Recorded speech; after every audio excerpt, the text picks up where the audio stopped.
All right. So something fun that we found out, I guess. Ryan Joy from Minutes to Bell Time. He texted all of us. He found this new software that's able to take out all of the and the out of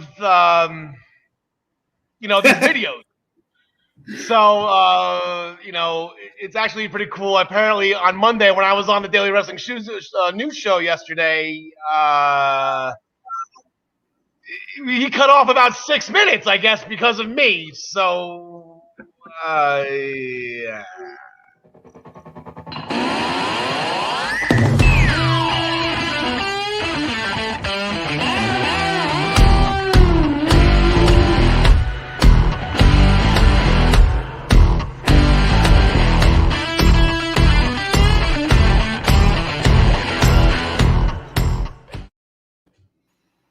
Yeah, we clocked it. I think we ended on air, and I guess Ryan was like a little over 30 minutes, and he cut it down to like 26 or 27. Like, I have to say that's on me. So, ladies and gentlemen, we are back live this week. We are here. This is episode 55 of the Essential Wrestling Podcast, powered always by the Eastern Observer. John DeConnie can taste the power.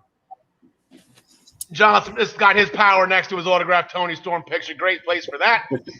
Like I said, we are back live this week. We had advertised Deshaun Whipple with us. Unfortunately, he had a family emergency. He will try to be on a future episode. So we hope all is well with him and everything that's going on with him. He is sincerely apologetic. He will be back. We are live. I am on location in remote Long Island. I am Jersey strong, but my job right now is to defend New York. So that's what I will be doing. But in the meantime, we're going to get to some wrestling.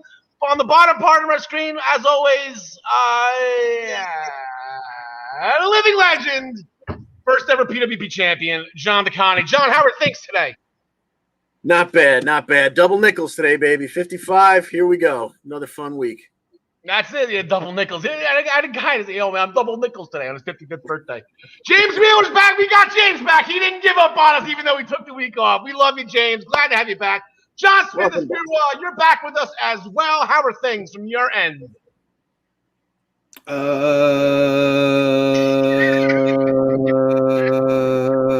Good. Good.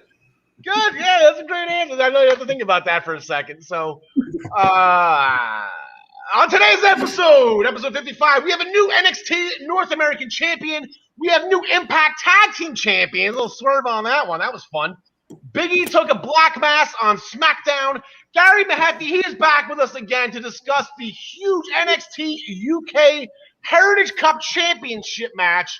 Rounds match. It was a historical match. Something happened there that hasn't happened ever before. Actually, a couple things. Ryan Joy will be with us later. He's going to be on our pick segment with All Elite Wrestling and Double or Nothing picks. And he's here. He's got nothing. Although normally that's where I tell you what's going on in the indie scene. Ryan's got nothing today, so he's just going to join us for Double or Nothing picks, which is great. And as I said, we make all of our picks for this week's upcoming show. You will see the graphics and statistics presented by MinutesToBellTime.com and Ryan Joy. And as always, the picks and the show is sponsored by ProWrestlingPick'em.com. Play against your friends. Play against the universe. And guys, she'll like it too. And I know you were on the text chain. I'm going to ask Ryan if Maggie May enjoyed it too. I saw Ryan found some Eugenics Total Tea in his local supermarket. And I guess inquiring minds want to know, is Flutie or Thomas? What's Frank Thomas, sorry. Isn't that Rob Thomas? No, that's the singer. Anyway, we're going to make the show, as I said, with making picks for Double or Nothing. Look at this, ready? All right, so James has, he's got gimmicks for us. So if the crew had wrestling gimmicks, there you go. I'm the Al, King Kong John. Anything else for King Kong Bundy? John DeConnie's got the living legend gimmick, so I guess that already works. We're going to main event the show with picking Double or Nothing. But we're going to curtain jerk the show. I'm sorry, main event to Double or Nothing. We're going to curtain jerk. Here we go. For the first time, as far as I can remember, last night on Raw, the WWE Women's Tag Team Championships, they main evented the show. I thought I'm looking at the little thing on the bottom, watching the replay this morning. I'm like, wait a minute, this is the end. Good for them. Good job. So let's see what we have in our notes. I got to flip the page here. Turn the page. So Shayna Baszler had some pretty harsh words for Reggie. He was kind of standing right there. She wasn't really mixing she wasn't trying to hide it from him. So told Nia to leave him in the back so that Nia doesn't get distracted or Shayna doesn't get, everything always bad happens around Reggie, and that's causing the distractions. That's why they're losing John DeConnie. And just like every man, when a woman tells them to do something, they just don't do it. And just like most men teased that he would do it because he stayed backstage during their entrance. They came out, the match starts. And maybe 2 minutes later, here comes Reggie sashaying down to ringside. And, and just in perfect time for Shayna to, have a pinning combo on Natty. And he distracts the ref for what could have been a tag team championship victory pinfall. But no, Natty eventually kicks out when the referee gets back to his job. Shayna then begins screaming at Reggie, admonishing him like a child, sending him back up the ramp. He's not too pleased about the whole idea, but he heads back up there. And, well, if you think one flash pot going off last week was extreme and might have singed his eyebrows, right about the time he got to the top of the ramp, about 12 of them went off like like it was Kane's birthday celebration. And Reggie comes tumbling back down the ramp. He's blind again. And this was just enough of a distraction for Natty to hit an inside cradle on Shayna and get the win and hold on to the tag titles for Natty and Tamina. And Shayna loses her bleep, gets right in Reggie's face again, and challenges him to a match next week. And that's where we go from here. So 2 things here, John DeConnie. One, to continue the point, he didn't listen, to the woman, and he paid for it. That's usually what happens when we don't listen, to the women in our lives. He paid for it. Reggie paid for it. Shane is all upset now. I'm willing to say, before we get started in picking this match, I'm willing to say that, Reggie delayed the referee to the point where, Shayna didn't get the 3. But if it wasn't for Reggie, she was in the sharpshooter. Those legs were crossed, and Natty got distracted first. So if Reggie wasn't there, she was turned over to tap anyway. So you know what? Let's just be fair here to Reggie. But I digress. Reggie's going to get his ass kicked next week, John Smith. Yeah, he's not going to land one single shot in. He's going to avoid a lot of her advances, but then she's going to end up choking him out.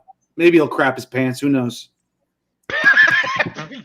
Yes, I would love to see that, John DeConnie. Can we see streaks in Reggie's photos here? As JR says, he better be wearing darks. I think he's going to get strangled. Yeah, I think he's going to get stretched. Yeah, it was a snap, crackle, and crap or whatever. That's what McAfee says about Shayna Baszler, right? Staying in the women's division. Thank you very much. Staying in the women's division, Nikki Cross, welcome back. Here we go. She interrupted a discussion between Rhea Ripley and Charlotte Flair, challenging them. Good for her. Way to step up. Charlotte already had a match. Not to mention it's not worth Charlotte's time, being the BS Charlotte is. But Rhea accepted. Now, the weird thing was, Charlotte said she could beat, if she wanted to, Nikki Cross in 2 minutes. I don't think Rhea said anything about that, but yeah, John DeConnie, this was a 2-minute challenge anyway. Yep, and Rhea, pretty much had control of the match, but she got a little distracted, wasn't really watching the clock, and Nikki managed to run out the clock. Rhea was wrestling a normal match. Nikki got the offense in early, took about a minute, and then Rhea was fighting back, and they were just. I don't even think Rhea knew it was a 2-minute challenge. I think that's kind of how they played that. But this happy-go-lucky Nikki Cross. Okay, not really a fan of it. I like my Nikki Cross a little bit crazy, a little bit unstable. But that's just me. But then Charlotte walked the aisle right after that immediately, kind of laughing at Rhea that Rhea couldn't get the job done.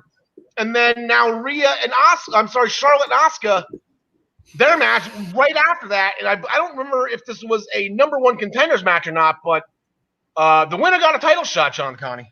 Yeah, exactly. It wasn't necessarily deemed a number one contenders match, but that certainly seems to be the way it played out. So, they start out you got Charlotte and you got Asuka. What more can you ask for in the women's division? They start out grappling, very technical. They go, hold for hold, counter for counter. Charlotte gets the first big offense in when she avoids a hip attack and uses a chop block. So now she can start working on the legs. She takes her outside, drops her, knee first on the steel steps, and everything's looking like it's starting to go Charlotte's way. Asuka manages to avoid that beautiful top turnbuckle moonsault that Charlotte does, but Charlotte continues and does a standing moonsault and does manage to hit her. But here's the problem. Now you're on the ground with Asuka, and if you don't have her unconscious, now she's going to start ground grappling, and you don't ground grapple with Asuka. Well, Charlotte found herself in the Asuka lock not too soon thereafter, but she went back into her history books, and she pulled up the chapter on Bret Hart and Roddy Piper at WrestleMania 8. She flipped over. Asuka didn't release it. 1, 2, 3. Charlotte gets the win. Yeah, the double moonsault, that looks familiar. I wonder who she learned that from. Or am I wrong? Are wrestling moves like sexually transmitted? I don't know how this works, but that was Andrade. Yeah, Andrade. All right, so good for Charlotte Flair. And also shout out to both Charlotte and Asuka. Ric Flair, actually, I watched the match twice. You two, and it wasn't just for Charlotte. You both stole the show again. This is the feud. This is going to be a lifetime feud here, and Charlotte's getting up in the beginning. I think Asuka's only got her maybe like once or twice out of maybe like the 6 times they fought. So hope fight forever with these two. It'd be absolutely great. John Smith, as a result of what happened last week, there's some stuff going on right now. The New Day and RK Bro, they're not really getting along right now. Kofi's doing his thing. We'll talk about Kofi in a second. So it was on to Xavier Woods to go with Riddle in a one-on-one match, and out of nowhere. I did not see that coming. Riddle hits the RKO out of nowhere for the victory. It was a long match, a lot longer than I expected it to be. I was thinking, a one segment, 4.5 to 5 minute ordeal, but they gave them about 12 minutes to work, and they showed what Xavier could do, because Xavier's kind of always been the odd man out. He's the funny one, he's the trombone guy, but he did some pretty impressive moves. He pulled Riddle off the ground by his wrists. Riddle was upside down in the air. He caught him in a suplex, put him down that way. That was pretty cool, but it wasn't enough because Riddle hits the RKO out of nowhere for the victory. Yeah, he went for Bro Derek, and Wood slipped out of it, and then just out of nowhere, bro, that was a stallion move right there, bro. John Smith, staying with you. We got some more heel-on-heel action right now.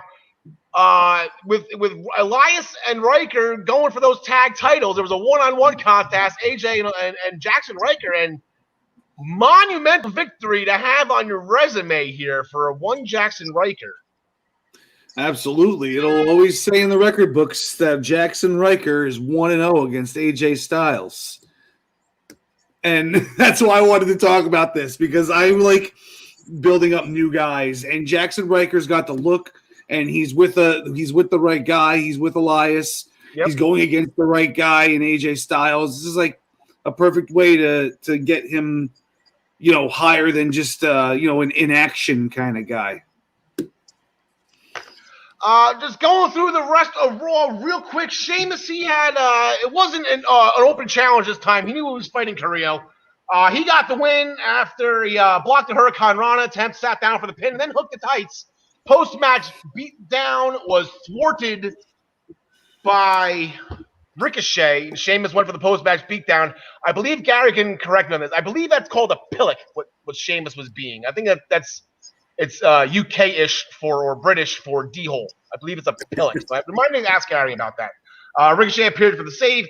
The world may tear you down, but discipline. I'm gonna have to call security in like 5 seconds. Give me 1 second. That's how I finish this segment.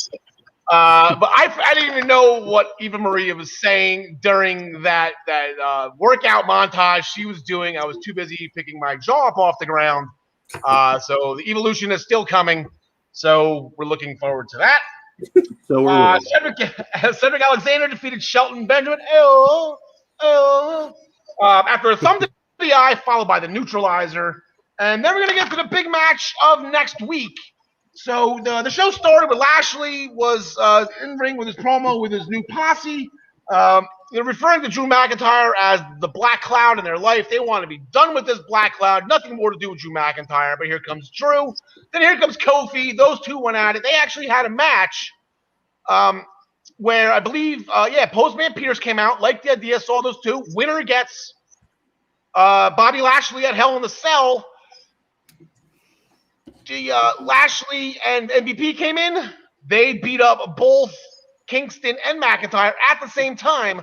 So next week they're going to go at it again. So we have Drew McIntyre. We have Kofi Kingston. One more time. The winner will get Bobby Lashley at Hell in the Cell. Can we assume inside Hell in the Cell, especially if it's Drew McIntyre, John McConney? I was paying attention to that because I just don't. I don't have a feel for which blood feuds are going to wind up inside the cells. So Pierce did say at Hell in a Cell, not in Hell in a Cell. So obviously it could still go that way, but as it stands right now, it's not booked as such. But it doesn't matter because I don't think we're getting necessarily a victor next week either. And I think this winds up as a 3-man at the pay-per-view. Whether it's in the cell. We're roll right back with another 3-way dance for McIntyre not to lose and then continue this, John Smith? I'm going to go with Kofi on this one, unless they do the Hell in the Cell, because I don't think they're going to put Kofi in the cell with Lashley. I think they'll do Drew with Lashley, or they might have. Has there ever been a triple threat Hell in a Cell match before? That could be a nice I can remember. I remember the Usos and the New Day were the first ever tag team match inside Hell in a Cell. I don't recall there ever being a triple threat. Yeah, I feel like there was some sort of crazy 6-man involving like Kurt Angle and a couple guys like way back in the day inside the cell. Was that inside the cell? What was that? Yeah, that was when Roman got sick and Kurt Angle filled in as a member of the Shield. Oh, yeah. No, that's not what I'm talking about. I'm talking about like 10, 15 years before that. Oh. I don't know. Maybe not.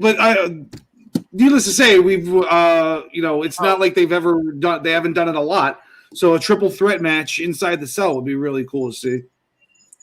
All right, I'm going to go McIntyre straight up here. I just don't. This is not ending. I don't know why. I don't know how. I'm loving. I'm going to be rooting for Kofi Kingston. Not sure how or why he got thrown into this. We have a delivery here in parts unknown. So just be cool for a little bit. The beeping will go away. I promise. As we switch gears to SmackDown, we're going to lay the Smack Us down. Speaking of multi-man matches, John Smith, we got a 404-way Intercontinental Championship match. So let's rewind here real quick because Aleister Black, once again, he's up to Chapter 4 on his favorite bedtime story. Who God knows what he said. I guess his dark father brought him up to hate us. John Smith, as the only parent on this screen, in your opinion, how are the dark father's parenting skills? Terrible. Yeah, sounds like it. Okay. So, and then the Intercontinental Championship match, and these they tied right together. Yeah, so we got Apollo Crews versus Kevin Owens versus Sami Zayn versus Big E. Tornado style, no DQ, obviously. Everybody bodies all over the place. Kevin Owens diving over the top rope. At one point, Big E caught, or no, who was it?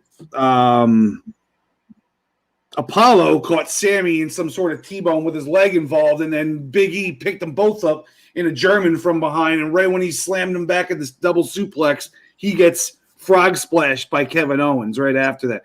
This match was like the intercontinental version of that 3-way we got at the pay-per-view for the world title. This was world title quality.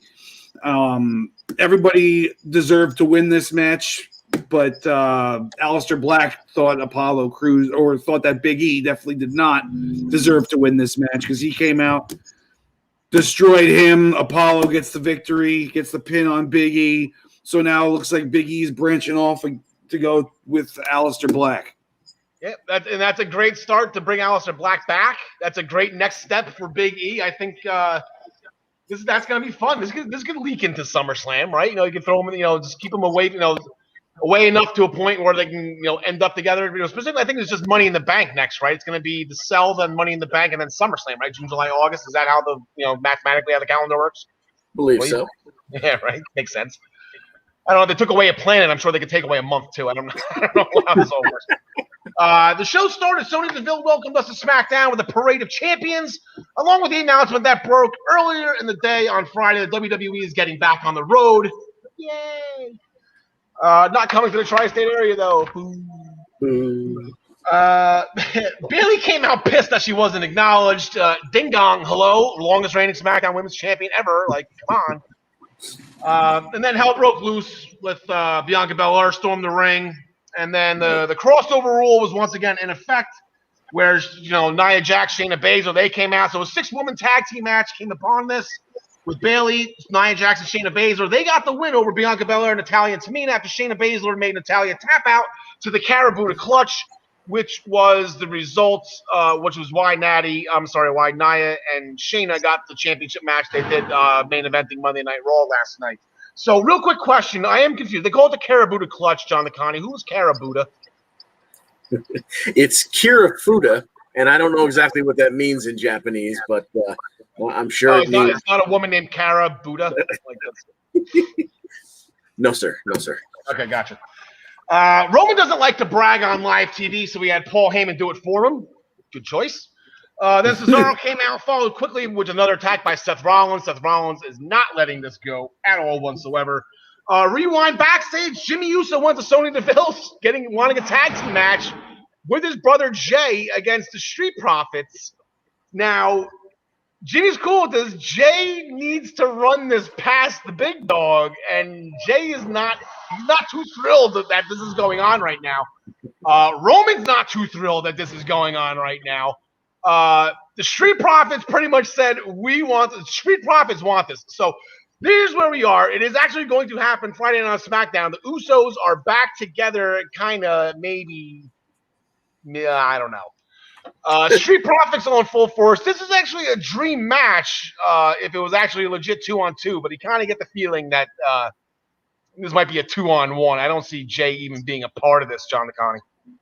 Yeah, exactly. It looks Roman had some special message to whisper in Jay's ear. Leads me to believe Jimmy's going to get left high and dry, in which case I'll take the Street Profits. John Smith. Yeah, exactly what he said. The Street Profits going to get their victory over the Usos that they won on their record books, and then the Usos will start fighting each other moving forward. It'd be a fun SummerSlam match. Uso versus Uso. I think it's a little too soon to pull it in the cell, but I think that would actually be a lot of fun. Dominic Mysterio, he defeated Robert Roode on Bring Your Son to Work Day. I thought that was absolutely hysterical. After a 619 into the Guerrero Frog Splash. And then the moment that we've all been waiting for, Rick Bugs came out. The electric guitar player extraordinaire. I've never actually seen him play the electric guitar. I've only seen him master the air guitar on that one episode of NXT, and it was absolutely incredible. But he came out, he shredded Shinsuke Nakamura's music, where our benevolent king, as BJ Pavinka loves to say, our benevolent king walked the aisle against Baron Corbin. John Nakani, I'm loving this feud, and now that Rick Boogs is in it, oh my God, yes. Yeah. Corbin made his way down to ringside because I guess they already had the match scheduled. But he was furious that as he was making his way to ringside, playing over his shoulder on the Tron was shots of Nakamura with his crown from the previous week, and all.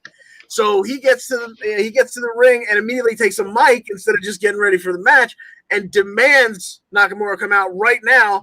And some dude comes out and basically he gives him the Rock treatment of, who in the blue hell are you? And he lets us know that he is Rick Boogs, man. And now, obviously, you knew who he was. Shame on me again. I wasn't all in on NXT back in, I guess, Mr. Bugenhagen's heyday. I have no idea who the hell this guy is, but Corey Graves pops for him like Randy Rhoads came back to life. He's sitting there with his flying V guitar, and he starts tearing it up. Nakamura comes down. We get ourselves, a decent match. It started in the middle of a commercial break, which drives me nuts. They come back out of commercial, and these guys are already, throwing leather. But Nakamura was getting set up for the end of days. He flipped out of it and rolled Corbin into a small package for the win. And Nakamura managed to just kind of walk his way back up the ramp with Boogs still tearing it up, even though he wasn't plugged in. I don't know what was going on, but the man can obviously play the guitar. Nakamura still got the crown. Corbin is apoplectic, and this was a hell of a segment. Yeah, no, so the thing is, Eric Bugenhagen, I don't even know how to pronounce it. Bugenhagen, I think you saw when I tried to play the encore. See, when you say in his heyday at NXT, it was literally one day. Like, if you blinked, you missed it. If you didn't watch that episode of NXT that week, you missed it. So it was before they were on USA. It was on the network. He got crushed by whoever he fought. He was in action that day, but what an inaction that was with that air guitar, and he was screaming like Freddie Mercury, and it was absolutely hysterical. So hopefully Boogs is here to stay. That'd be a lot of fun. To walk around with Nakamura for a while, just to jam him to the ring. Our benevolent King Sky Nakamura. See, I'm baiting PJ, but he doesn't watch the show, I guess. It's like chiming in on Ryan's thread, I guess, right? That's about it. Eventually we'll get a collaboration between him and Elias too. Oh my God, that would be good. That would be really good. Yeah, what kind of world do we live in? So now do we have the tag team match set up between Boogs and Elias versus Jeff Jarrett and the Honky Tonk Man, where guys who actually know how to play the guitar versus a guy that uses it as a weapon consistently and a guy that just carried it like this. But I digress. Anyway, so that will do it for this portion of the beginning part of the show, gentlemen. We will bid you adieu for the time being. Don't go too far. Say hello to your loved ones, and of course, get some groceries. Stay hydrated. It's getting hot out in the tri-state area. As we bring in Gary Mehaffy, way overseas. Gary, the first question I have to ask you is, did I use the word pillock correctly? You did, yeah. A pillock being an idiot or somebody who's stupid, yeah, so yeah. Yeah, he's just being a jerk. He's jumping guys after matches. He cheats to win.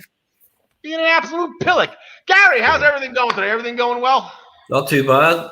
Sore throat still, but I'll get there. I'm sounding a little bit James Brown or something here, but I'll go with my big sexy gimmick, so we're all right. Yeah, there you go, big sexy. Honey of a British rounds match here, Gary. Some history was made not only with the title change, the cup change, whatever you want to call it. It's championship changed hands for the first time. Tyler Bate is now the second ever Heritage Cup champion, but that went 0-0 going into 6. Yeah, I mean, honestly, I feel like just standing up and applauding instead of even talking about the match. I mean, we've been talking about it. It was just unbelievable. I mean, the previous one, the week before, which was all action and go. This was a technical masterclass par excellence, as they say. And as you say, they've been close and a few times, and the bell had rung towards the end. But we got into round 6 at 0-0, and then Tyler Bate takes it with an absolutely phenomenal match. Just unbelievable.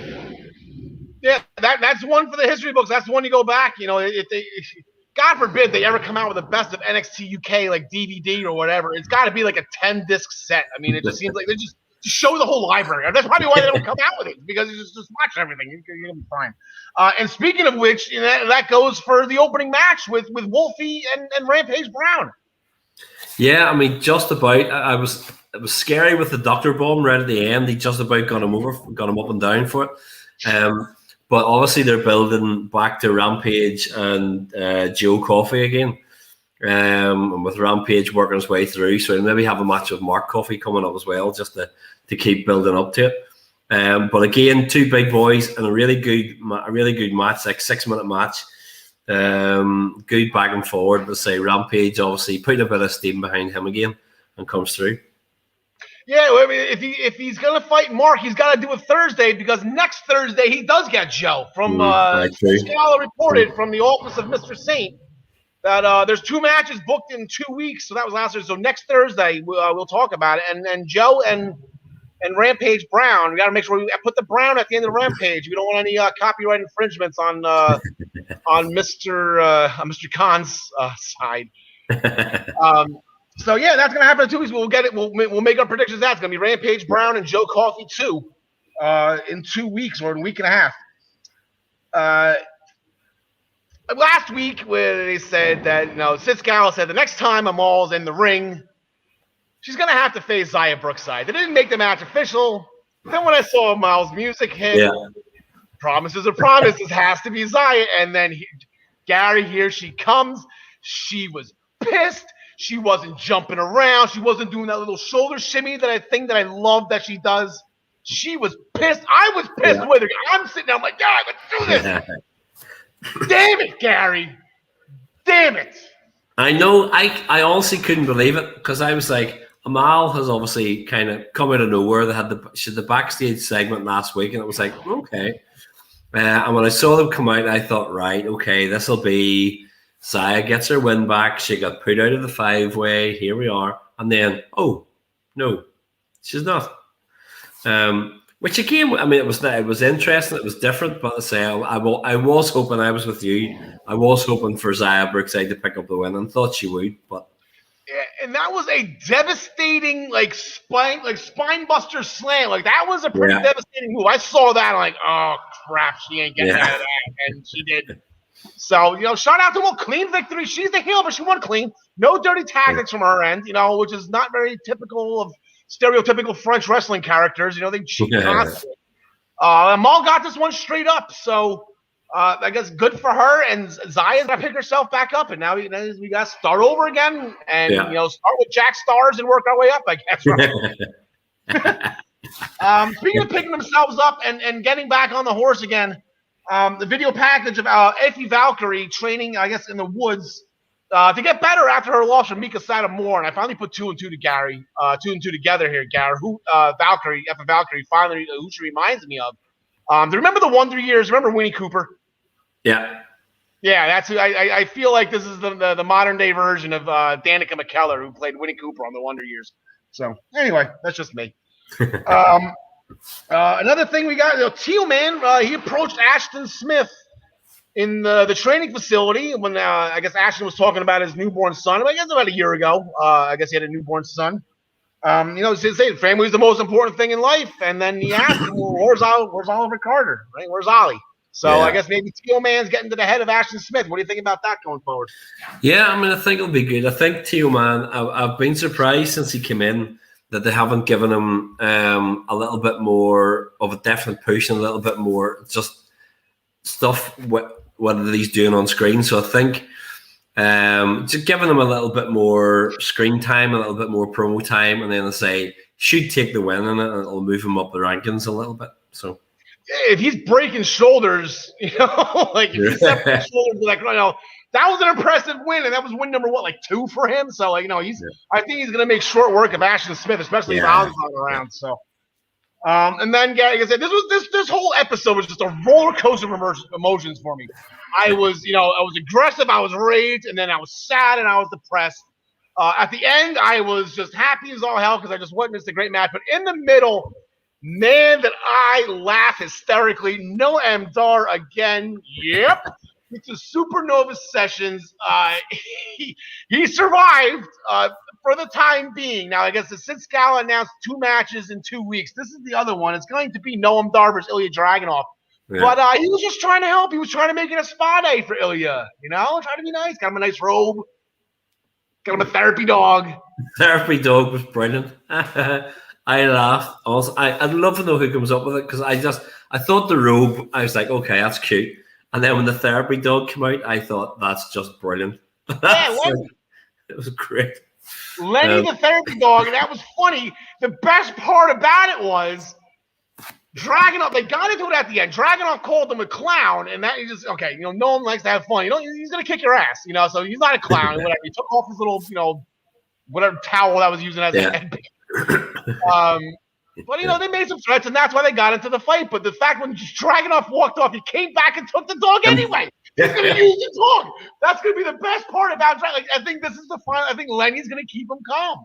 Yeah, it was that I thought was good because when he came back, and he wasn't even playing when he came back to take it. He wasn't playing it for a laugh. He wasn't playing it for a joke. He came back and almost left it as if to go, no, this will really help, and just took it and walked off. I was like, that's brilliant. Seriously, I need this. That's a good idea. That's a good idea. So maybe to be continued with Lenny. Lenny what was the call? Lenny be the therapy dog. Lenny the therapy dog. And then we have one match to pick. They only announced one match for next week. They announced two for 2 weeks. They only announced one for this Thursday coming up. Poor Shaw Samuels. He was just trying to place his bets. He wasn't bothering anybody. I'm assuming he was looking at ProWrestlingPick'em.com. I guess maybe they don't have the internet over in Europe yet. So he was doing it by pen and paper, making his picks for Double or Nothing probably, like we're gonna do later. And then here comes Nathan Frazier gets in his business, and Nathan's a little pissed, because Shy helped know him win the rounds match the week before. So unfortunately, we don't have a graphic for this, but we got Shaw Samuels and we got Nathan Frazier. I spy a Jersey guy here, Gar.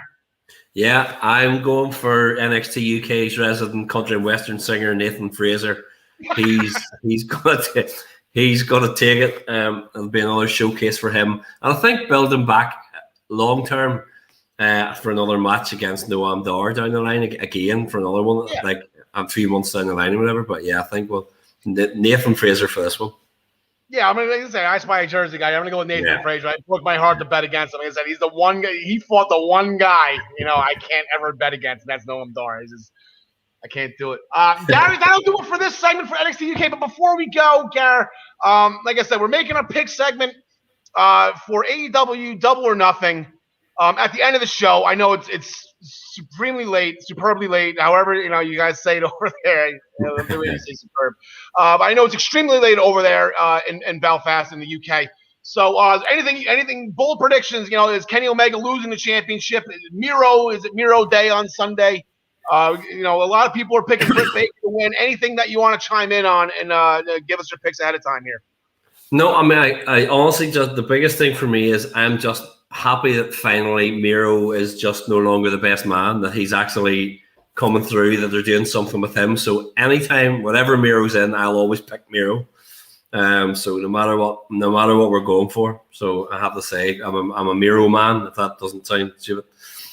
Yeah, I'm a Miro guy. The funny thing is, Gary, it's actually he's got the title defense on Friday against Dante Martin, and then he's got the championship match against Lance if he doesn't beat Dante Martin. But then he's got Sunday at Double. Did you know that it's Rusev Day weekend this weekend? Isn't that weird that his first title defenses are on Rusev Day weekend? Actually, it's pretty crazy how that always works out for him. All right, Garrett, thank you very much again for staying up late with us. We hope you're feeling better, pal. We will talk to you soon. Yep. See you later. Have a good one. Okay, so take that. We'll bring back in John Smith. We will bring back in John DeConnie. We will change the graphics here. Boys, we're going to go from one NXT overseas. It's always a nice transition, very easy transition to go from NXT UK to NXT stateside. So, John DeConnie, the match that Johnny Gargano was fearing, it happened. And then the result that he was fearing, that also happened. Yeah, exactly. And I had picked Gargano just because, I'm a Johnny Wrestling fan. What can I say? As soon as they started with the 14 years to the day from the start of his career, Bronson crap. Well, that's how it worked out. But there was a lot of fun along the way. First of all, the minute the bell rings, Gargano scampers for the door. And he got pretty damn close. So that was very entertaining just to start. Then he gets lawn darted into the cage by Bronson Reed. He's stuck on the – it's Bronson Reed's time. Yeah, it certainly was. Gargano is stuck on the far side of the rope, so he's squeezed between the ropes and the cage. Now, I don't know if this was meant to be comedy or if this was a legit botch, but he kind of went for a spear. He went for a spear and didn't really get any air because I guess his heels hit the cage, and he wound up getting caught in a Randy Orton-esque draping DDT. Reed would then later catch him, try to climb out, give him a Samoan drop from the second buckle.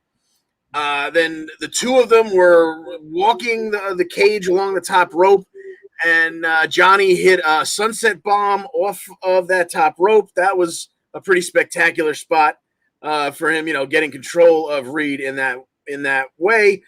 But, he had Gargano hits a Poison Rana later. That looked just pretty fantastic, the fact that he got it on Reed. And, of course, as expected, Austin Theory was, being that annoying little gnat on the outside. He slammed the door on Reed at one point. He was climbing the cage, inside and out with Reed and got swatted off of it. And that's pretty much where it ended after swatting Theory off the cage. Reed turned around, hit a middle of the ropes splash to Gargano, who was on all fours, flattened him out, thought about going for the door, but instead went back up to the top buckle. Tsunami, new champ, Bronson Reed. Yeah, it was 14 years to the day, and his wife was there. It was just you gotta be one cruel SOB to not give him the title at that point. Just fold it up and then that's it. John, the kind of staying with you. Legado del Fantasma, a backstage interview. They want MSK. They were interrupted by Tommaso Ciampa and Timothy Thatcher, who also want MSK. So we honked our horns and we fought about it. Yeah, they're saying, where's our title shot? We beat these guys. Where's our title shot? Thatcher and Ciampa get in their face, say, whoa, you never beat us. Well, Ciampa says that. More importantly, Thatcher then got right in Legado's face, and, he breaks off a little El Gato no tiene zapatos. And as we all know, those are fighting words. So they're gonna tie it up later on in the show. Well, we get 15 minutes of these four, tearing the place down. Just a fantastic, great chemistry, fantastic tag match. And Ciampa winds up on the floor at one point where he's attacked by the grizzled young veterans. They lump him up on the floor a little bit, roll him right back in, and the Legados hit their, side Russian leg sweep, or maybe it's a Mexican leg sweep with the step-up Enziguri combo for the win. And Legados are moving on, and they are going to, I think 2 weeks from now on June the 1st, they get MSK and their tag title shot. Yeah, it was 2 weeks from last week, so next week we'll be picking that match on this show. Cameron Grimes arrived at the arena in his Rolls Royce. Maybe didn't have the backup horn that we've been hearing in the background here. I did call security. They were on their way to let him out. I hope he comes over and yells at me for not letting him out. Oh, there he goes. Never mind, he's gone. So he asked Jake Atlas to park his car for him. That didn't sit well with Jake. Jake made a Ted DiBiase side joke. So they fought about it. That was a scene. Seemed like that was a theme to NXT last week. It's two guys that will, and then they fought about it. So Cameron Grimes, then Jake Atlas got the win after Ted DiBiase came out. The music was playing. Whatever, forget Grimes is whatever, the video package at the beginning. But when the music came out and the money, the dollar signs and the Titantron and everything was, the gold was dripping. I was 10 years old. I was smiling the whole entire time. I am right now. Just like, this is just, man, does that take you back, that much music? So actually next week, apparently, I don't know if this is going to come to a head. I don't know what any of this means, but we're going to have $1 million face-off. Your guess is as good as mine, John Smith. I've got Ted DiBiase coming out on top no matter what this ends up being. I know it's not a match. I know that much. They're not going to put DiBiase in the ring like that, but whatever happens, he's coming out on top, and I can't wait to see it. Yeah, there's going to be a lesson here, John the Connie. I don't know what the lesson is going to be. You know, he's been in his face a couple times before trying to teach him. You don't buy the booth, you don't rent the booth, you buy the whole bar or you buy the whole club. So, like, I don't. Is there going to be a lesson here? Yeah, I'm holding out hope that $1 million belts. Bringing that into NXT, that would really be fun and funny. But I'm hoping somewhere along the line that DiBiase becomes his mentor, and then they become an unstoppable team together. Yeah, because I mentioned this a while ago. This is, John Smith. I know I always point to you every time we say WrestleMania 18, but this is Diamond Dallas Page and Christian all over again. This is going to be like DDP was trying to mentor him, and the minute that Christian did one thing right, he failed 5 times, and he did one small thing right. All right, screw you, Peyton, and then he beat him up, and that's where they had their match, the European Championship match at WrestleMania 18.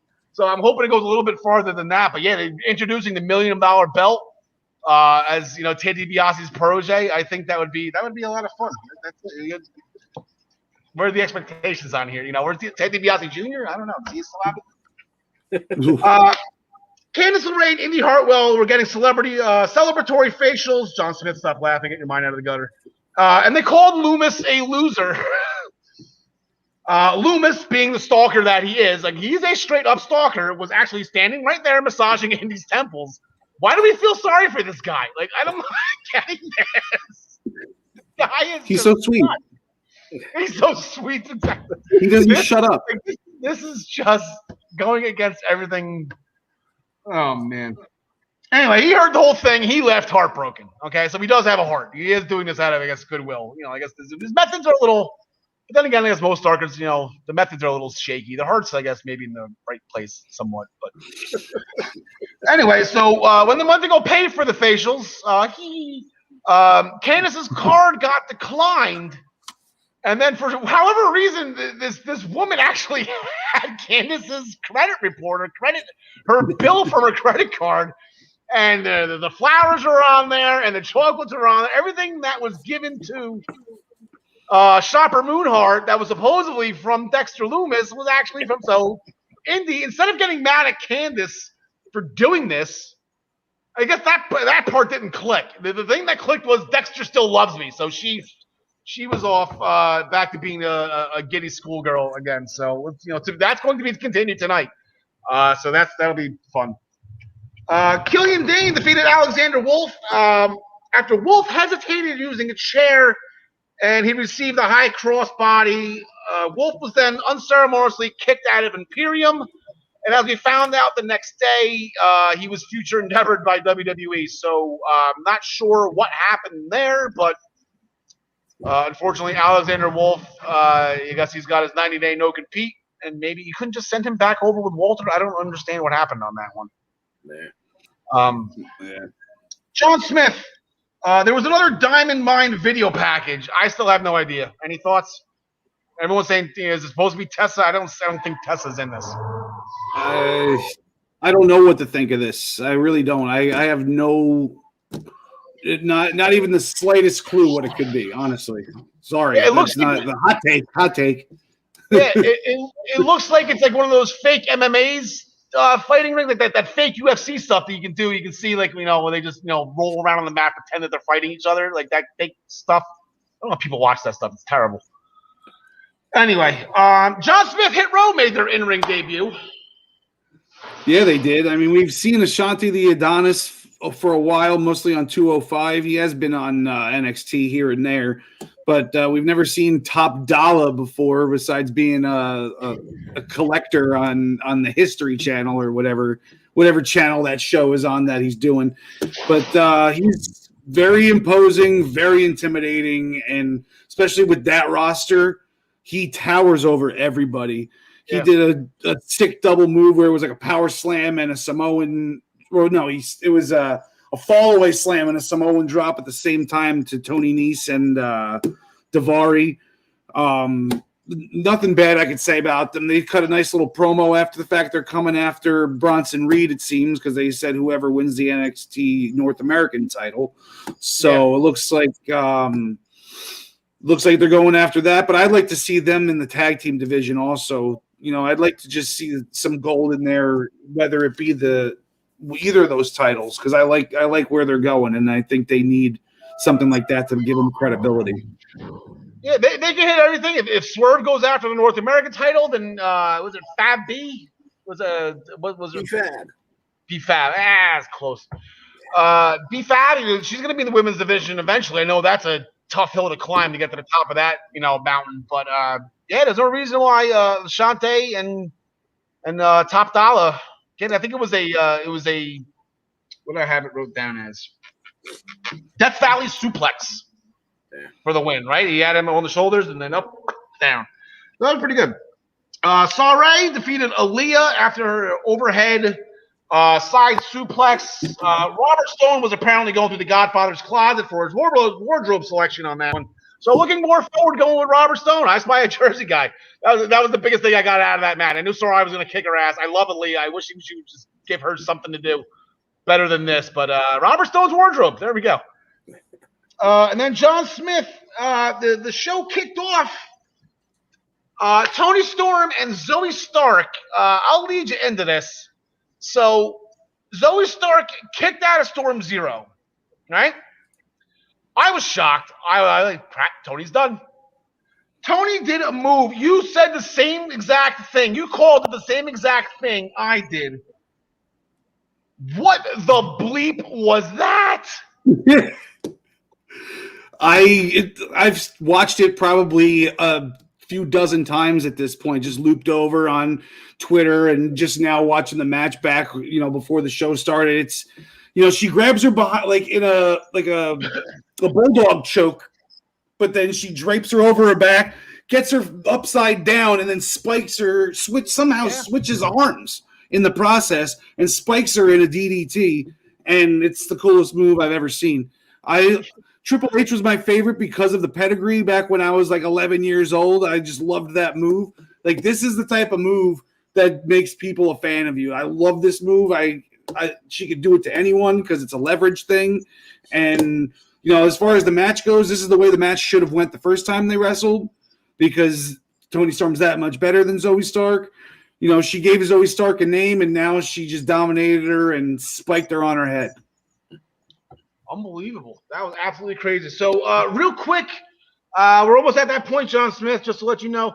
We have 3 matches to pick coming up. Actually, there's going to be 4. One of them is going to be a little bit easy. It's in action. We're going to be getting, actually, after Tony and Zoe Stark, after their match, it was completely the celebration of Tony Storm's new what the bleep was that finishing maneuver. Was interrupted by Frankie Monet to remind us that her world premiere is tonight. So Frankie Monet will be competing against In Action in her first match in WWE. And I will be honest, whatever, she's going to get the win here, and that's fine.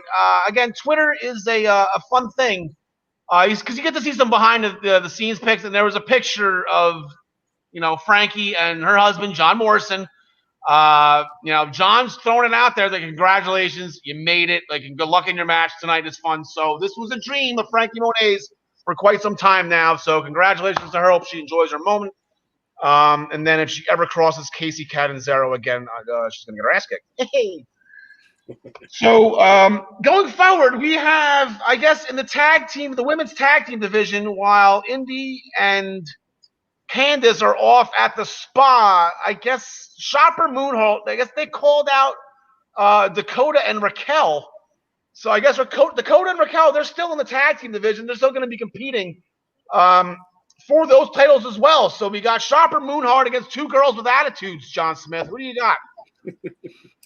I got Shotzi and Ember here. I think this is going to be the start of us visualizing the split between Dakota and Raquel moving towards being a face.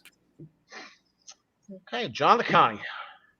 I like that scenario. I was thinking more along the lines maybe Mercedes Martinez gets involved and kind of, ties Raquel up, leaving Dakota Kai alone. But either way, I agree with John that Shotzi and Ember probably take this. There you go, John the Connie. Want to show off the present? There's a reason why it's so big, James, because there's only one person can fit on a mug that big. I can fit my fist. Oh no, I can't fit my fist in it. Yep, Andre the Giant. I will eliminate you. I'm rooting for Dakota. I want one more run. I don't want to put both titles on Raquel though. Yeah, this has got Shopper Moonheart run all over. I wonder if she got the tank fumigated from Frankie's dog. I don't know. Pete Dunne had a sit-down interview with that Sports Illustrated guy. He said, "I've conquered the UK. Now it's time to conquer the US." Then fast forward, Bobby Fish is back. We found that out last week, and he wants Pete Dunne. Due to the injury Bobby Fish sustained during War Games at the hand of Pat McAfee and friends, which Pete Dunne was a part of. I believe it was a torn tricep, John DeConnie? Yes, sir. Okay, so you got two guys in two different worlds here. You got a guy that's completely dominating, pushing for another world title opportunity. I don't think Bobby can do this, John DeConnie. I know he's back, and normally the guy gets the hot tag off injury, quote unquote, the hot tag back into things to get going. But I guess against just about anyone else on the roster, you'd think Bobby Fish is back. We get ourselves a little happy ending, and Bobby Fish gets a win, gets on a roll, but not against Pete Dunne. I don't see it happening. No. I think Dunne, all right, his triceps have now been stitched, back up to his shoulder blade and whatnot, but I think he might leave with some broken fingers tonight. Yeah, right. Jeez, John Smith, you gonna give Bobby Fish a chance, or how do you take your fish? Done, right? Yeah, I mean, normally Pete Dunne wins all of his matches clean, even though he's the heel. But I think the rub that Bobby Fish is going to get here is that Pete Dunne's going to have to cheat to win this one. And possibly only Lorcan gets involved, or maybe there's a big old thumb to the eye at some point or whatever. But I think that's going to be the thing. Like, oh yeah, he couldn't beat me clean, and then it's going to snowball from there. I don't see this ending anytime soon. Yeah, thumb to the eye can stop anybody, even Andre. Thumb to the eye. Yeah, how big you are. Yeah, it doesn't matter. Thumb to the eye. And then the one match that they've been hyping up for the past 2 weeks, they gave it 2 weeks to, whatever the video packages and whatnot. So we're getting a rematch from NXT Stand and Deliver for the NXT Championship. Finn Balor looking to become the first ever 3-time NXT champion. Karrion Kross looking for his first title defense. He is 6-0, and I do believe he is undefeated lifetime in NXT as well. In singles competition, we all know that he these two took an L. Both these guys. This is the Oni Lorcan consolation match, right? Jeez. John Smith, who do you got in this one? Yeah, there's the NXT title, and above that, Oni Lorcan. Oni Lorcan. Yeah. So yeah, they're just fighting for second place. But unless we see the Demon come out, and even then, I feel like Karrion Kross might still win. But I got Karrion Kross guaranteed coming out of this match with the belt. All right. I'm going to stick with that one too, John DeConnie. Yeah, I'm going to have to concur. I think, this cements Kross as the beast that he is. Not that I think anyone on this panel needs convincing, but I think Balor winds up on the wrong side of this one again. Yeah, this is coming, James. This is coming. It's bound to happen. Finn Balor is beating. Finn Balor's going to beat Walter at the end of the year after Walter hits 1,000 days as champion. That's what's happening. Yeah. All right, John Smith, I do believe you have to go run an errand real quick, and we'll get back to you as soon as you get back, pal. We'll be here waiting. All right, take me out. I'm leaving. Copy that.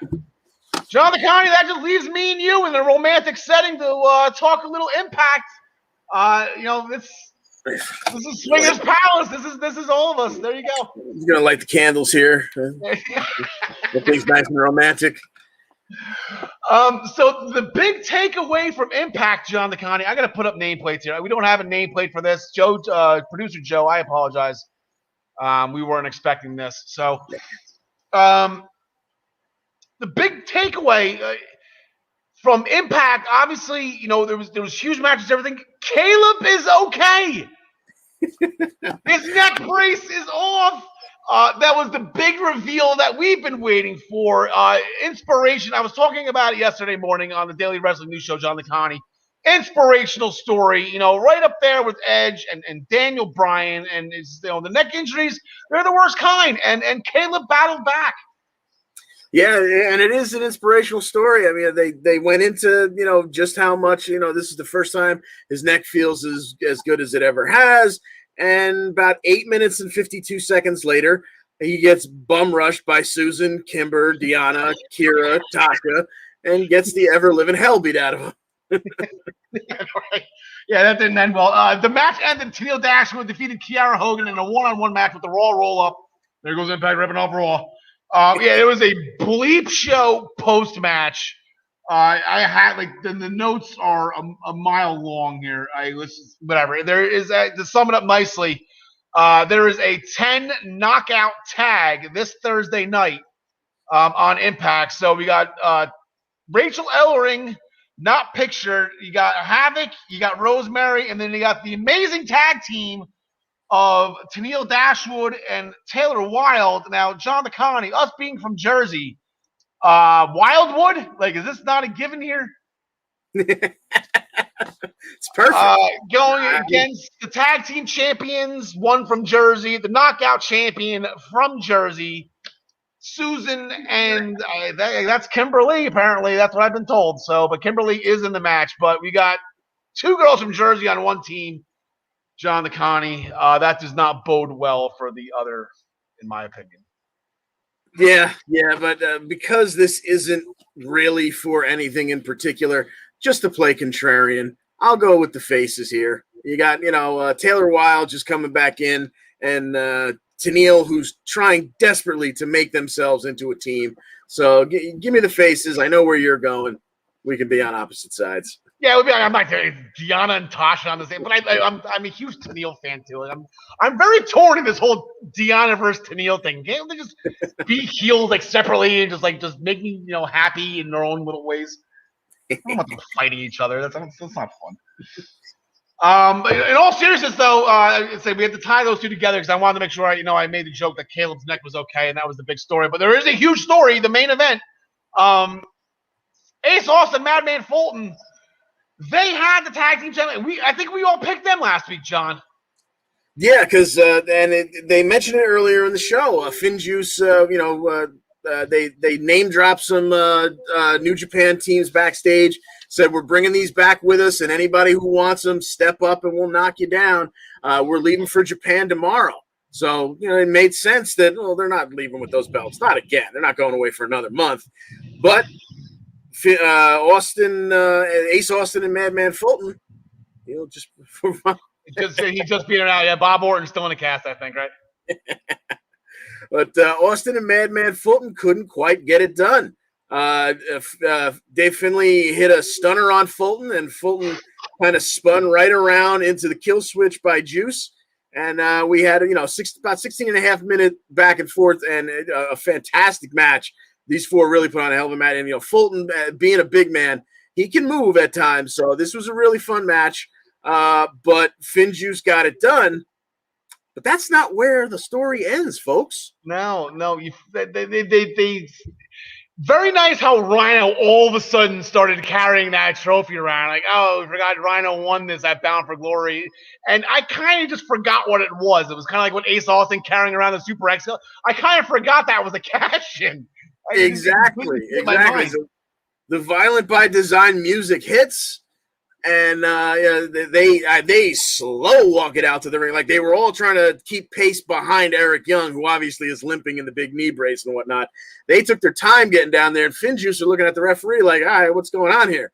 And Rhino then, someone talks to the referee. Rhino's call your shot trophy gets handed in. Once again, Finjuice are like, I don't understand. I mean, now? We got to fight now? Yeah. And ding, ding, ding, we have ourselves an Impact Tag Team Championship match.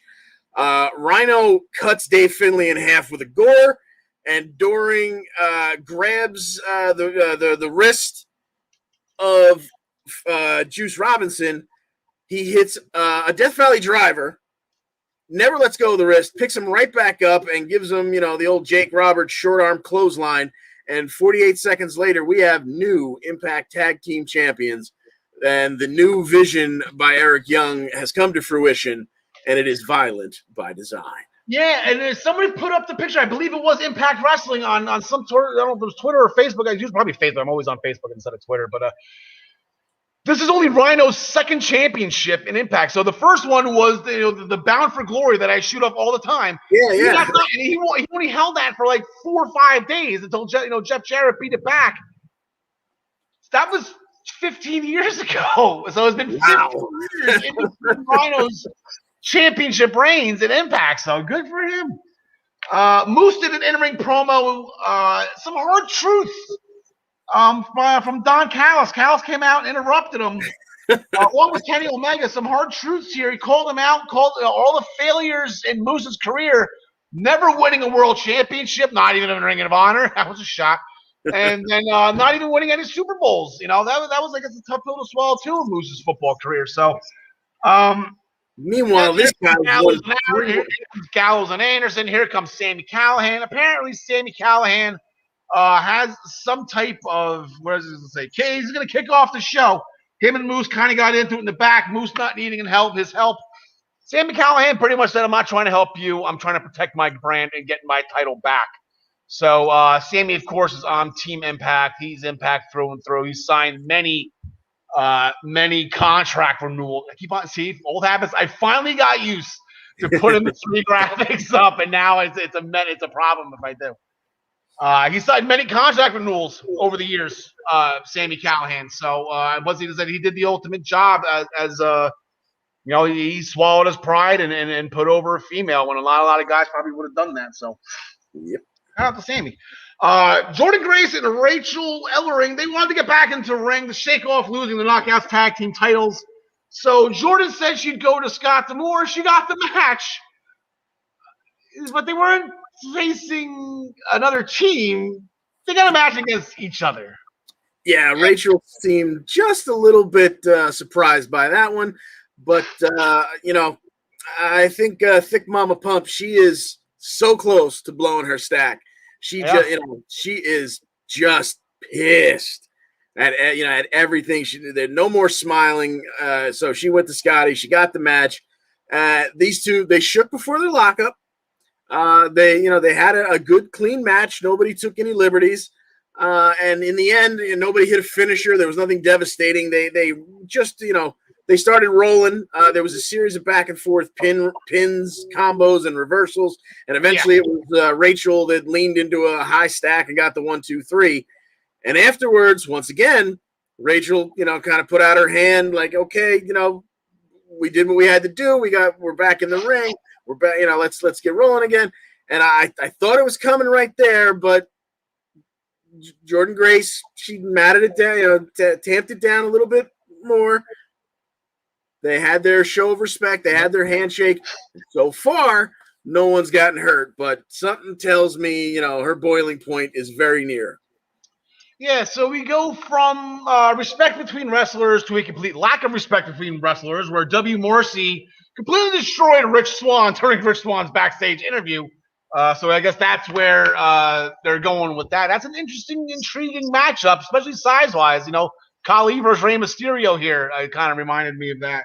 So I guess we'll be talking about that going forward. John DeConnie, Rich Swann versus W.C. Moore, potentially against all odds in a couple weeks. The show started. I'm sorry, what was that? No, I was just going to say that when Swann initially made the save when Marcy was beating the hell out of Willie Mack after their match at the Impact Plus special there, I think Ryan and I talked about it the next week. I for a minute there, I thought it was going to wind up being Swann and Willie, and maybe Morrissey was going to bring in an old tag team partner of his. But, it's kind of odd to see that it's going to wind up being Swann and Morrissey just by themselves. But, let's see if Morrissey can do more than just big man wrestling, because Swann will test him. We don't need Enzo. Please, no. I'm not saying I was I'm not, John, I'm sitting here. I shoot off the Garden State, our beloved New Jersey. every single week. Never betting against him. Even when the chips are down, I'm taking Casey or I'm taking Tasha. Enzo just kills me that he's from New Jersey. It really just kills me. Absolutely kills me. Like I said, I was not rooting for it. It just looked like that's where it was headed. I'm actually kind of relieved that it seems that that's not where it's headed now. Let's just hope Scott D'Amore is not watching the show this week. I know Scott D'Amore and Don Callis are regulars watching the Essential Wrestling Podcast. I just hope they're just taking it off and they're not. The match opened. Rohit Raju defeated Jake something after a suplex near the ropes where Shira pulled the legs out from under Jake something, causing Rohit to land on him, onto Jake for the cover. And then Shira held his feet down. What WrestleMania is this, John DeConnie? What match? WrestleMania 5. WrestleMania 5. Yeah, I'm terrible on the spot. This is how Rick Rude won the Intercontinental Championship from the Ultimate Warrior. Heenan pulled out Warrior's legs, held them down under the ropes. Referee never saw it. Rude with the pin on top. There you go. Jake then proceeded to beat the hell out of Shira with a chair. And then he speared him through a table, all while ignoring Rohit Raju on the ramp, specifically telling Jake to stop it. I don't know if that's did nothing physically. Rohit did nothing physically to help Shira. He was trying to verbally stop Jake something. I guess maybe Jake didn't hear him. I don't know. Emotions were high. So a little bit of weird, a little bit of shade from TJP here at Swingers Palace, John DeConnie. First, a friend is a friend here. He freed Falaba from Falaba's services as a ballerina. I guess a ballerella or whatever that was called. That was horrifying. Shout out to Johnny Swinger. I guess TJP was winning. We got the wrong reel, Daddy. Where's the one that says the coal miner's glove? So that shout out to Johnny Swinger on that one. But then TJP, after he freed him, he's like, man, it's like, where were you? I was looking for you. I had to cheat with Petey Williams last week. Like, it was some kind of like horrible thing. And then here comes Petey. Like, I'm Petey Williams. I'm pissed too. Yeah. So Petey went to Scott D'Amore. They had the great relationship. And Petey was exactly right. Scott D'Amore used to be his manager for Team Canada. Petey got with Josh Alexander again. They're two Canadians. Both from Ontario. I believe Petey's from Windsor and Josh is from Toronto. They got TJP and Falaba. Like, I'm going with the Canadians here, just sheer disrespect from TJP on this one, John DeConnie. Yeah, absolutely. I think I think Petey might even even though he's teaming with the X Division champion, I think Petey might even get the pinfall here. So get the Canadian Destroyer on. Screw him. Exactly. And then last but not least, Brian Myers jumped Matt Cardona in the back. Again, this is not ending, which is fine. I'm enjoying these two fighting. So that's there we go. John DeConnie, we're going to pull you off screen for 5 seconds here. John Smith is back from his errand. We're going to bring in Ryan Joy as well from minutestobelltime.com. Boom, boom, boom, boom. There we go. We're going 4 strong here, boys. Ryan, how are things going today? Yeah, I see it backstage. Are you okay? I know you're doing something. All good. Thanks, Al. Glad to be here. Happy for Double or Nothing. Yeah, there we go.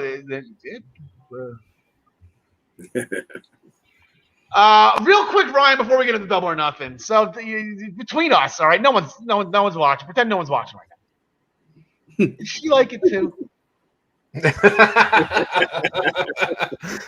Maggie May watching right now. Is she gonna chime in here? I don't want to get you in trouble. We're talking about Pro Wrestling Pick'em, right? Yeah, Pro Wrestling Pick'em. Again, yeah. She likes it too. Eugenics Total Tape. Frank Thomas and Doug Flutie. They never steer us wrong. Well, okay, so we're going to take the Impact logo off. We're going to put we'll put these. No, actually, you know what? It's a pay-per-view. We'll do Pro Wrestling Pick'em. Boom. There we go. Play against your friends. Play against the universe. Make sure you go to ProWrestlingPick'em.com. Join the Easter. Just all the Eastern Observer logo. Join the Essential Wrestling Podcast pool. It's a public pool for everybody. You can play against us. Gary Mehaffy's in it. Tyler Adele. Travis Severance from the Daily National News Show. He is in it as well. We are all in it. We all have a lot of fun. We play against each other. Here are the overall standings going into Double or Nothing. John Smith in the lead by 8 points, if my math is correct. John Smith going 22-5. He's killing it right off the bat. I'm right behind Gary, 2 points. John DeConnie, a couple points behind me. Ryan, Tyler, and Travis looking to hit triple digits after the show. We all did pretty well at Blood and Guts here. 5 of us went perfect. Travis decided to bet against Cody. I guess he's not really listening to John Smith's portrayal that Cody books himself to win every single week. So Travis, if you're listening, Cody books himself to win every single week. Tyler actually bet against Britt Baker against inaction, so we'll just leave Tyler at that. Here's the scoring. Ryan Joy, you and I discussed. This is the biggest show of the year. This is the big show of the calendar year for AEW. So they're getting the big points. 25 points for the AEW Championship match, 15 points for all other title matches, 5 points for the non-title matches. Interpromotional matches get a 5-point bump. I do not believe there are any. So we'll just leave that there for now. If there is a kickoff match announced, which they will announce on Friday, I believe we discussed, that will be added as well. So make sure you pick that. That will count as well. Make sure you pick that when you go on Friday or Saturday. And then Perfect Pay-Per-View, if you go Henning, you will get the bonus 25 points.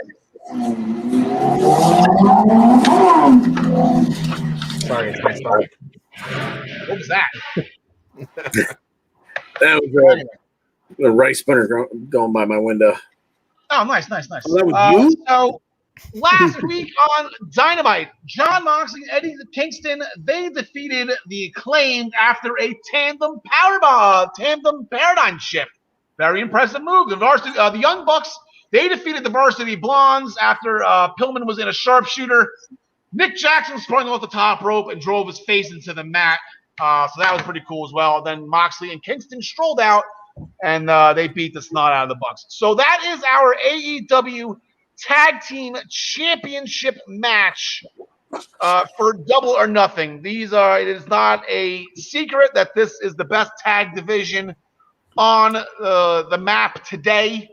So these are probably the biggest belts in the world. The Young Bucks have them. Mox and Kingston, they're going to get it done, Ryan Joy. As long as the Young Bucks don't bring up some sort of oral session with Jon Moxley's wife, like the Acclaimed did, I think the Bucks are going to take away with this. I think the Bucks are going to retain. All right, Bucks retaining. John Smith. This one is really hard to pick. I'm going to go with Moxley and Kingston, though. It's more I'm going with my heart than anything. So, I'm sorry. So who do you got on that one? Moxley and Kingston. Okay, sounds good. John DeConnie, sorry. Yeah, if this weren't for the titles, I'd have Moxley and Kingston, but I'm assuming the Bucks are somehow going to cheat, whether it's the cold spray or microphone gets involved. Somehow the Bucks win it by nefarious means. I got Mox and Kingston as well, John Smith. I'll go with you on this one. I just think that Moxley's not getting pinned. Anyway, I think Kingston's the one that goes down here. If they do win, it's not like Mox is. I don't want to say he's unbeatable. I think Mox can take out both Bucks at the same time. I think Mox is that badass. He can beat up both Bucks at the same time. That's where I'm going with that one. So give me new tag team champions in Jon Moxley and Eddie Kingston. Check. Christian Cage, he defeated Matt Sydal with the kill switch. Then Ricky Starks came out, talked some smack. Then Brian Cage. It's too many people named Cage there. I should have put an initial in front of that one, or at least put them by their first name. Brian Cage and Powerhouse Hobbs came out, and they attacked Christian. Hangman Cage came to the rescue.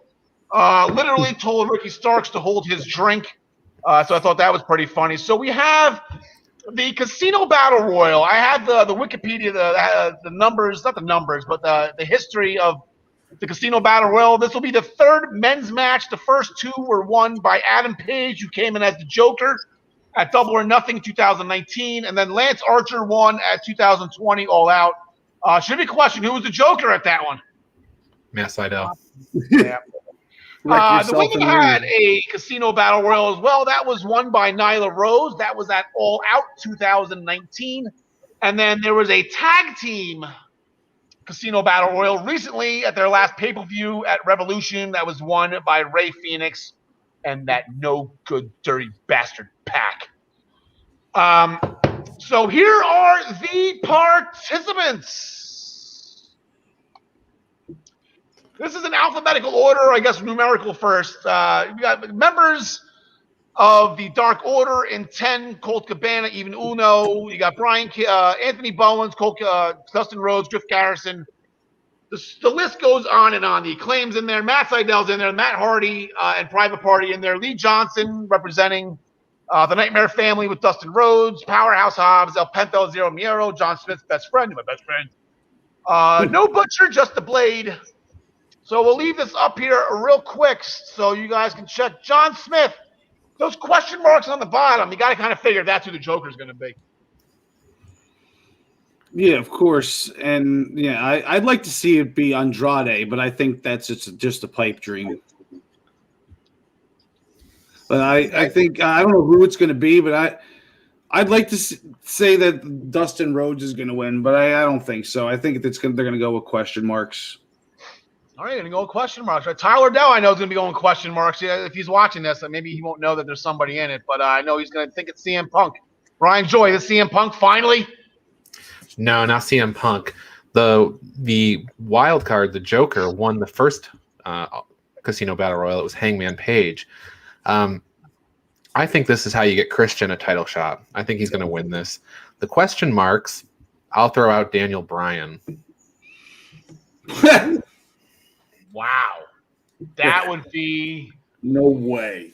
That would be some stuff right there. John Connie.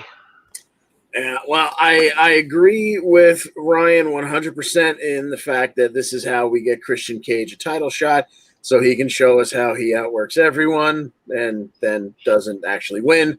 As for the question marks, maybe we get some nice little pop for some New Japan involvement here, but honestly, I don't have any idea.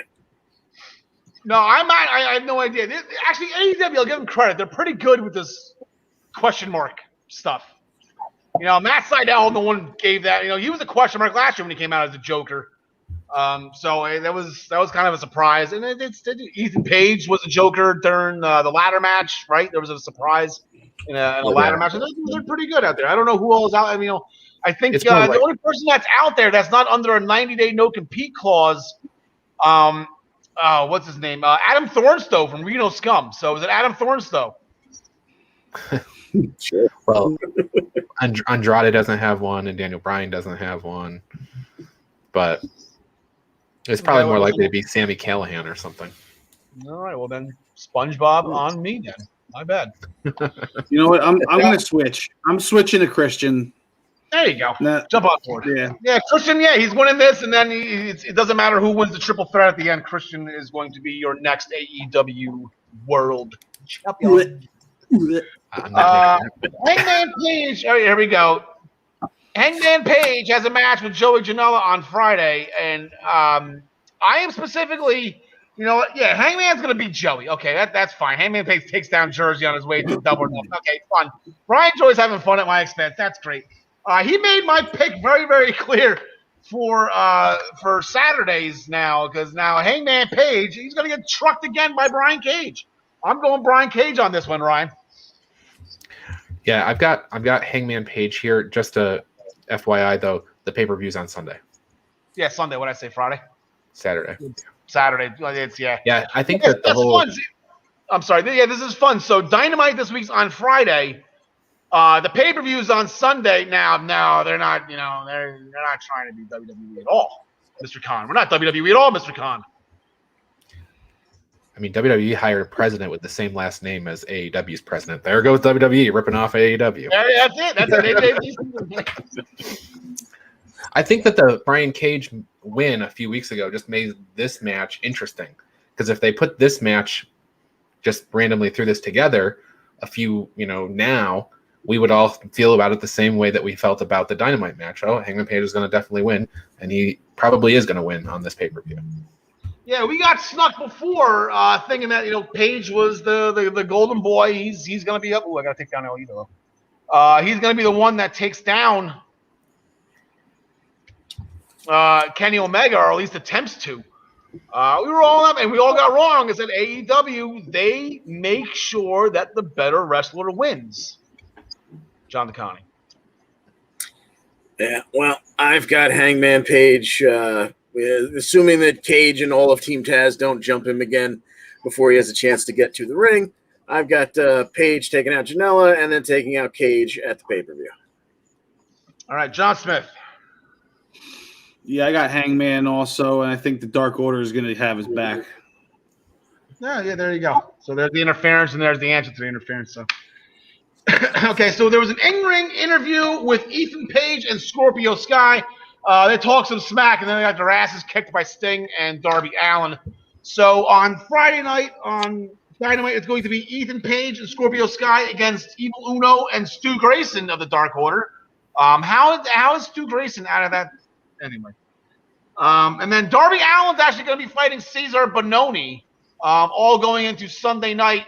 That's not the Stadium Stampede match, but it's going to be Ethan Page and Scorpio Sky against Sting and Darby Allin, who are formidable tag team, 5-2 together as a team. So this will be Sting, as Tony Schiavone was pointing out over and over and over again in many promos, that this will be Sting's first live in-ring action in 6 years or 7 years or whatever it was. I don't know. I hear Schiavone and I just tune out. John Smith. Thanks, Seth Rollins. And yeah, Seth Rollins. John Smith, who do you got?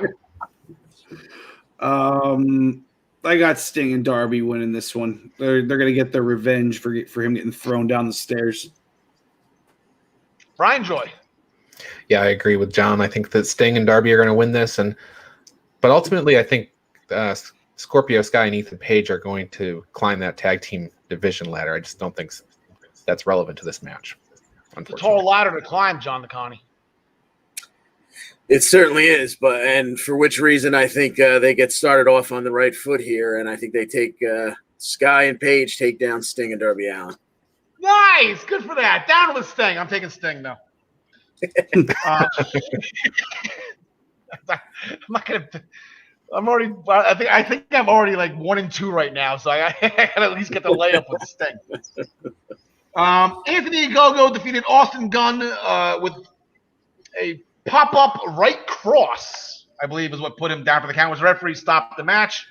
They're doing a weigh-in on Dynamite Friday night. Now, Ryan Joy, before we met, I believe you told me you used to work at carnivals guessing people weights here. So what is your prediction with Cody Rhodes and Anthony Ogogo's weights? I predict that Cody Rhodes will win the weigh-in because he won't weigh as much as Anthony Ogogo, so he wins. That's a win? Don't you? Okay. I mean, if it's a competition of who weighs less, that's usually better as far as I'm concerned. Oh, it depends. I think Ogogo's got more muscle right now. I think he's right. Anyway, so I think Cody's around 230 and Ogogo's around 245. That's what I. All right. think. Yes.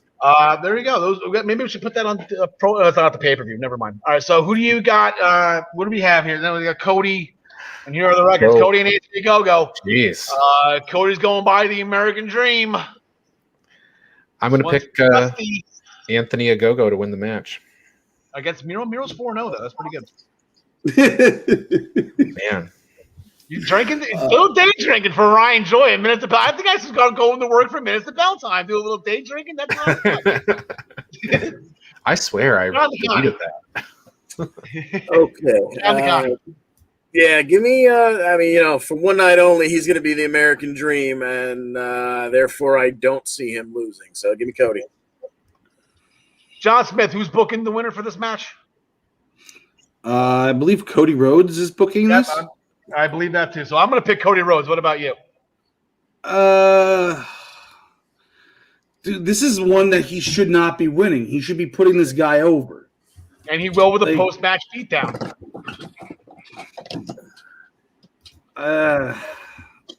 He will with a post-match beatdown.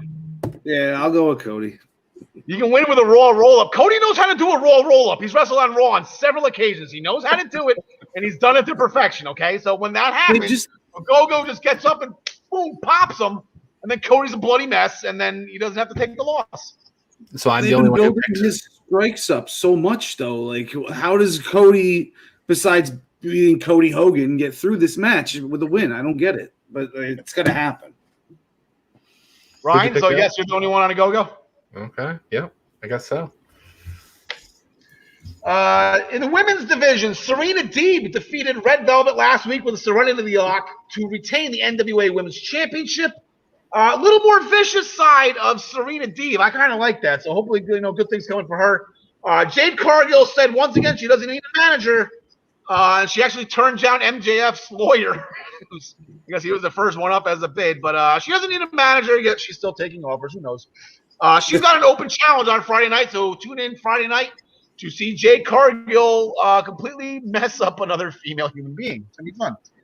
And then at the pay-per-view on Sunday night, the Good Doctor finally gets her championship match. We have been waiting for this for, it seems like, an eternity.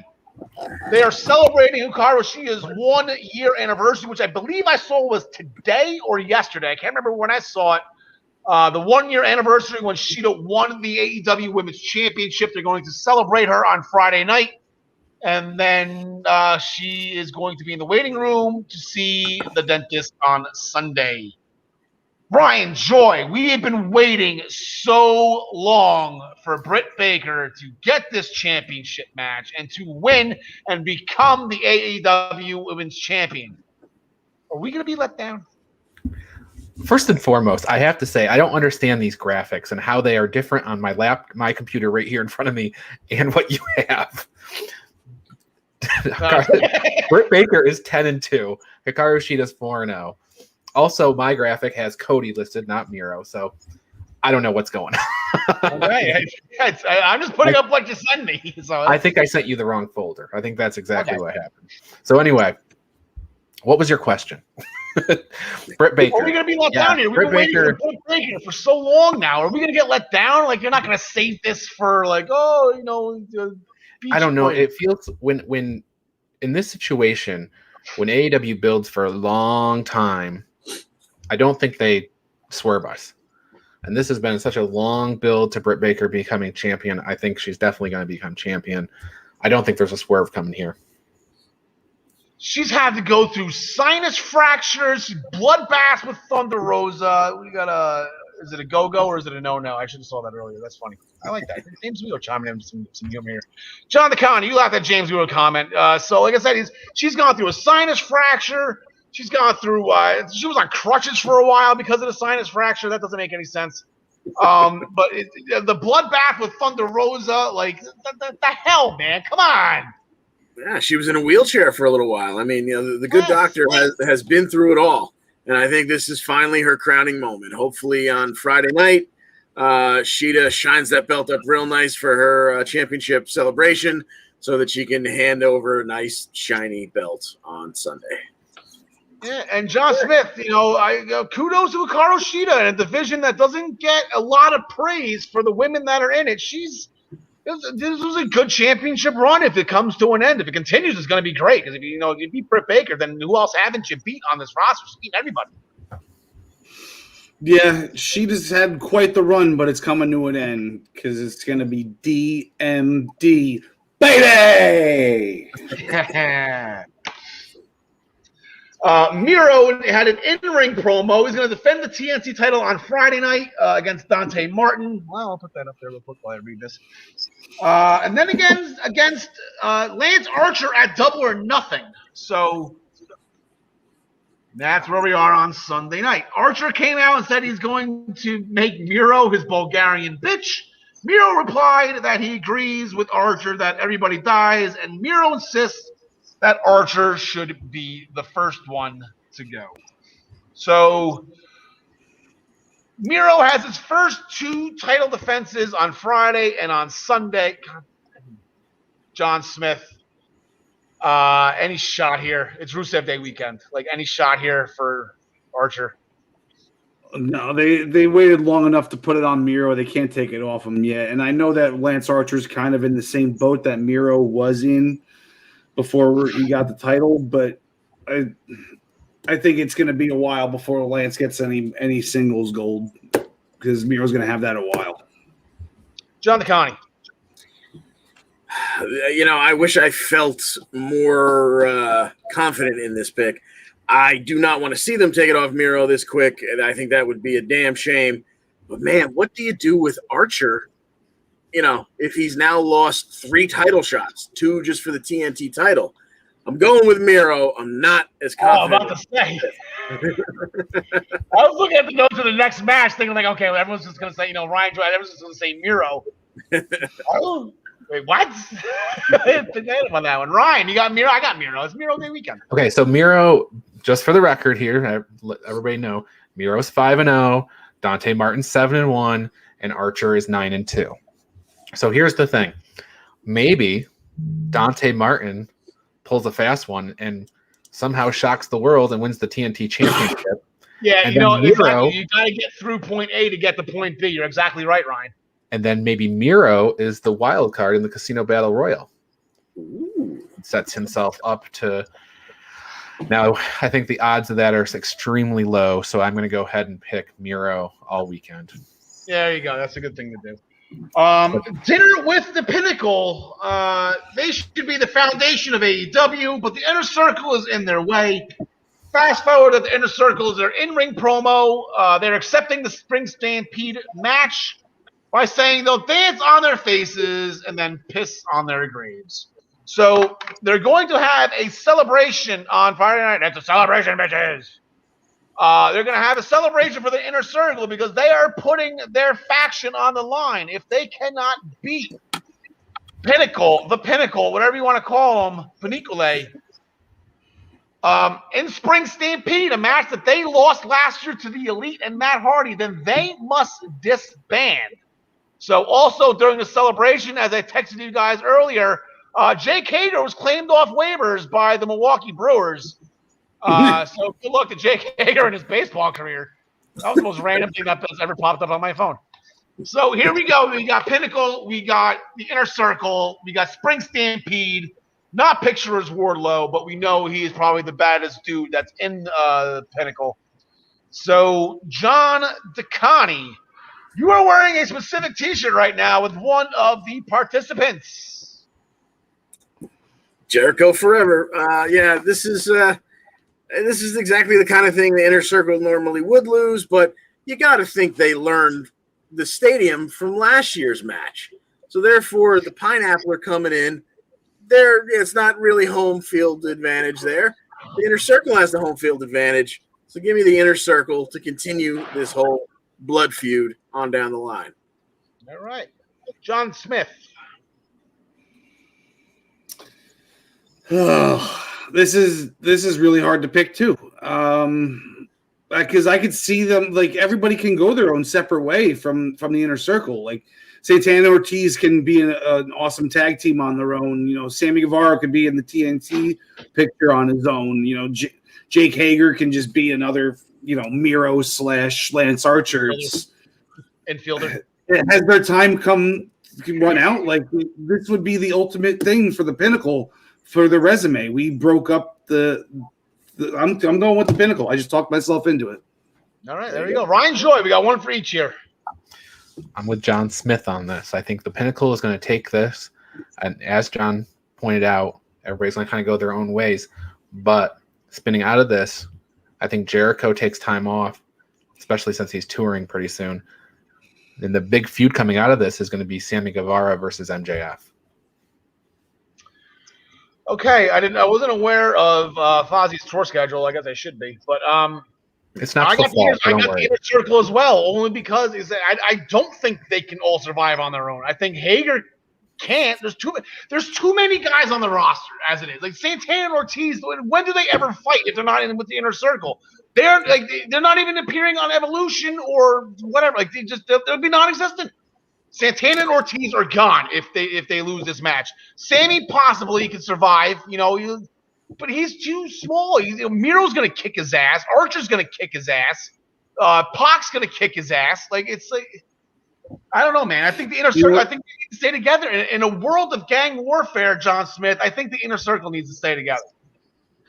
That's fair, but I think you're right. Like, that would happen. Like, guys would fall into obscurity. But I think they think a lot higher of themselves, and I think that they all think they can go out branch out on their own and be successful. So I don't think that's even coming into play. That thought process. It's you got a 107-man roster for 3 hours of network TV starting in August 14th. You get the extra hour, 10 o'clock on a Friday night. Congratulations. I don't know how they got the rights to Rampage with the video game with Godzilla and the ape destroying buildings, but somehow they got it, and that's what they're doing. There's too many people, and that's why they're doing the gang warfare.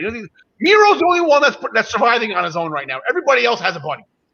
Even Sting and Darby Allin are buddy. I think it's just detrimental to people if you split them up. Well, don't take it personally. I'm just sticking with the inner circle. Yeah. Kenny Omega and Don Callis tried to persuade Orange Cassidy to forego their triple threat match at Double or Nothing so that Kenny could have 2 one-on-one matches. I think that was a fair question. Everybody wins on that. He's not trying to take the championship match away from Orange Cassidy. He just wants to, fight him one at a time. Orange didn't really care for that idea, but then again, does he really care about anything? So, I guess he's got to make his decision on Friday. We know what the answer is going to be. That's relevant. So we have a triple threat match for the AEW Championship. Orange Cassidy and that no good dirty bastard Pac. They're going to be challenging Kenny by God Omega. The world's champion, the champion of Mexico, the champion of Impact, the champion of TNA, which is also in Impact, and the champion of all elite wrestling. I'll take Kenny Omega. Screw it. I'll go out on a limb and take Kenny Omega. Ryan? Okay, so Orange Cassidy is 8-1, Kenny Omega's 4-0, and Pac is 5-1. So, and the one in Pac and Omega, or I'm sorry, the one in Pac and Cassidy is actually their match that they both lost last week. So, I credit them both for the loss there. Yeah, you don't believe in no contests, huh? Like that's just no a double count out. They both lose. That's a loss. Okay, that's actually funny. I'm sorry, Travis with a funny ha right there. Sandwich Jordan Cat. Yeah, I see what you did there, Trav. Good work. Stepping on my pick. You'll never know who I picked now. No, I'm sorry. All right, John.